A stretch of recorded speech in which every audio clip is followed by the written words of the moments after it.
hit him with some big plays tonight. That was kind of the difference.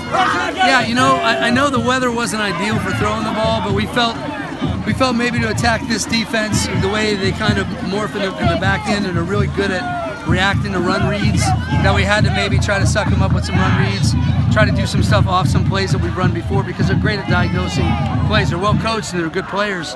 So we had to kind of say, okay, if they're great at diagnosing this, we have to kind of show them that and maybe do something off it.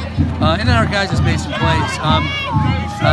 Short version is the other idea there was maybe take 10 a little bit out of the game if you could get the ball on the edges or get the ball out in the filling game.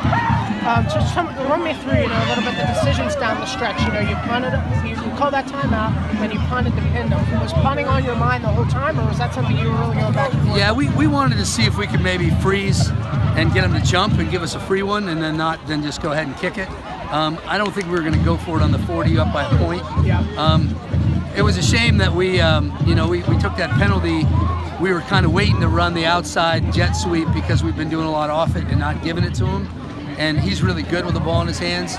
And he ended up going to the house, but obviously we had to call it back, which was brutal. What was the mindset defensively? Because it seemed like you really trusted your guys on the outside to man up with their receivers. That's kind of who we are.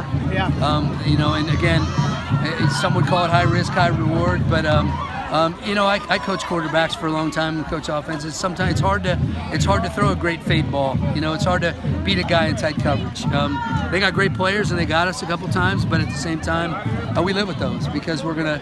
We think the majority of the time we're gonna be successful and limit some other things you can do if we can take away some guys outside. What's tonight's win mean? Obviously WPIAL championship, your second in 3 years, has to feel pretty good. Oh, without question. I mean, this is what we think about at the beginning of the year. Certainly there's some more football to be played. We're going to celebrate the heck out of this one. The cool thing about high school football is that it changes.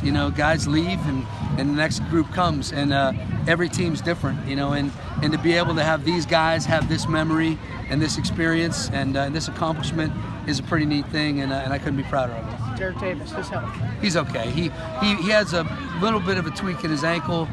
We talked about maybe putting him back in there, but thought it was probably a better idea to not put him back in there. Worrisome that you're not able to get the run going with him out. I mean, you seem to be able to handle it all right, but just kind of run me through that the last. Jay Johnson has been a really really tough kid for us in a lot of ways for a long time. So we just kind of turned to him. He may not be as big a big player, breakaway threat, but he's tough as nails, and he's gonna give you an opportunity. Thanks for the time, Don. Appreciate it. Obviously, the game changed. Hold on one second. Sorry. Yes. We have 5, actually 6.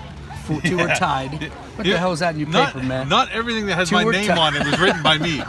Well, you better start scratching out. I'm just teasing. It's fixed. I'm just teasing. It's fixed. I'm sorry. That's okay. It's obviously things changed on offense when you lost Derek, but you lose him on defense too against a team that likes to throw the ball a lot, and then you really shut them down after that.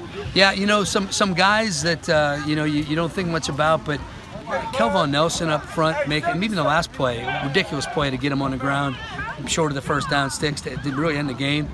You got guys like Stankovic who, once again he made a bunch of plays, a lot of tackles for loss, a lot of short runs, making them stay behind the sticks.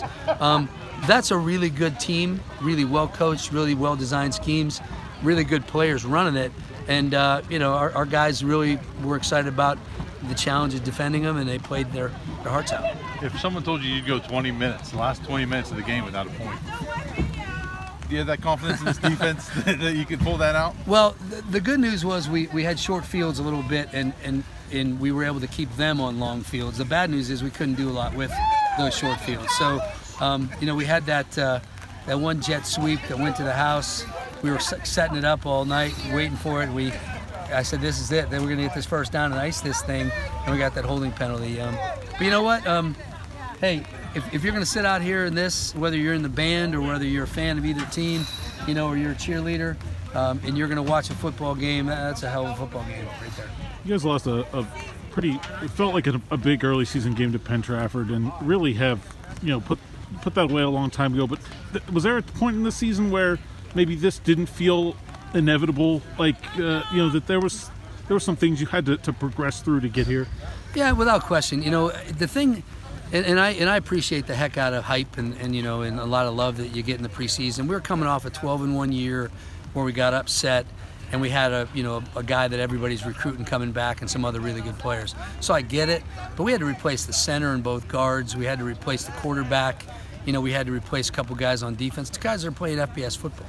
So, I mean, at the end of the day, that's a lot of holes to fill. And we were young at the beginning of the year. And we kind of grew through it. And all credit to Penn Trafford. They do a great job. It's a great rivalry. And they got the best of us that night. But we continue to grow. And those guys that were inexperienced got experience. And I think we're playing, you know, better now. Sure, I'd like to have, you know, a mercy clock running and relax a little bit. But you know, I couldn't be any prouder of our guys, except for the fact that I don't think they understand that they threw the water on me like it was going to cool me. I think it might have warmed me up, you know, the Gatorade cooler. So I got my jacket. So. When you saw this weather, what's your take coming in? You know, I thought it would affect both teams because they like to do some RPO and a lot of passing game stuff. And to be honest, I didn't know how hard it was going to rain or to be sure, but we really felt like what we were going to try to do was exploit some space, you know, on the edges. They're really talented, really good scheme, but again, a great reactor. So if you can get the guy to run to the flat, he might create a hole to throw behind him.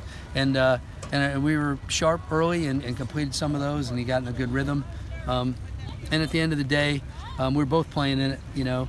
And I don't know that the game suffered a lot for it. It wasn't a lot of drop balls because of the weather. It wasn't a lot of guys just fumbling snaps. You know, there were a couple things that might have had to do with it, but for the most part, I don't think you know, the weather really had a huge effect on the game. You know, just from what I'm recalling.